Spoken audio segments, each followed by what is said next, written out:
It was a Saturday like any other, the kind that wrapped families in warmth and laughter. Shady Oak Park, nestled in suburban Tulsa, basked beneath a golden sun. Kids zigzagged across the grass, kites soared overhead, and the playground rang with the music of childhood joy. Among the chaos, a young girl with strawberry blonde hair chased her kite. Her laughter fluttered through the air like the tail of the toy she chased. Watching from the edge of the playground was her mother, a poised black woman in her late 30s. Her smile was wide, her gaze soft, her hands practiced as she adjusted her daughter's ponytail. They shared a moment, giggles over a tangled string, the kind of small joy that speaks volumes about a bond deeper than words. But not everyone saw it that way. On a nearby bench sat Brenda. Sunglasses high on her nose, lips drawn tight, gaze fixed on the pair. The contrast in their skin tones didn't escape her. She told herself it wasn't about race, not really. But the thought echoed, quiet yet insistent. She tried to make sense of what she was seeing. Babysitter? Maybe. A friend's child? Possibly. But something felt off. The mother and daughter moved to the grass, sharing snacks from a lunchbox. The girl rested her head on her mother's shoulder, secure and content. But Brenda's thoughts churned, stories she'd seen on the news flashed through her mind, always beginning with, "It seemed innocent enough." So she made the call. "Tulsa Police Department. What's your emergency?" Brenda hesitated. "Hi, I'm at Shady Oak Park. There's a woman here with a little girl. They don't look related. It seems suspicious." Silence. "Then, officers will be dispatched to check it out." Minutes later, the flashing lights arrived. 2 cruisers pulled into the lot, slicing through the park's tranquility. Conversations halted. Children froze. All eyes turned toward the mother and daughter.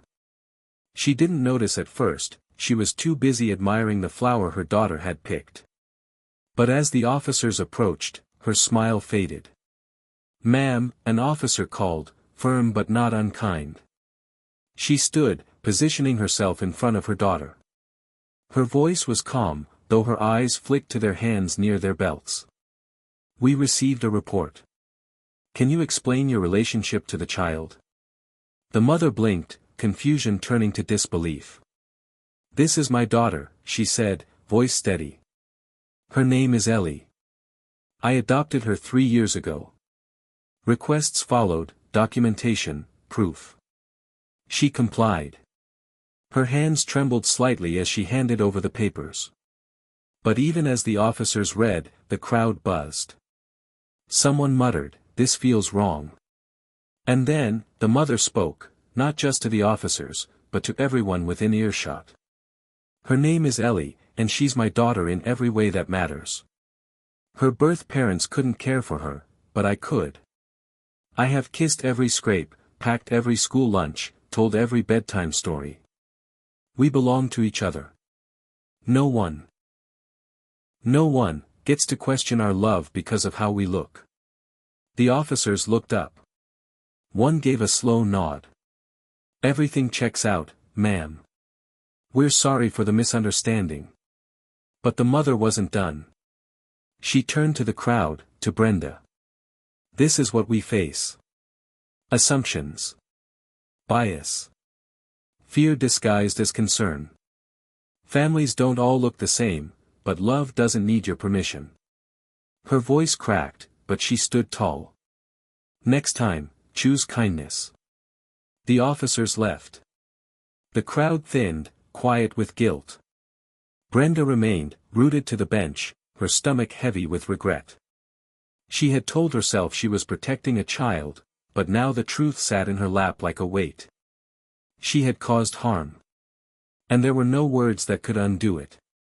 In the days that followed, Brenda couldn't forget the woman's words, nor the strength in her eyes. She began to read. To learn. To unlearn. It wasn't comfortable, but it was necessary. As for the mother and Ellie, life moved on. Another day, another reminder of the strength it takes to exist boldly in a world that still hasn't caught up. But that day was also a victory, a lesson, not just for Brenda, but for every quiet bystander. So next time you feel the urge to judge, pause. Ask yourself, is this about them, or about me? Then choose empathy. Choose humanity. Choose kindness.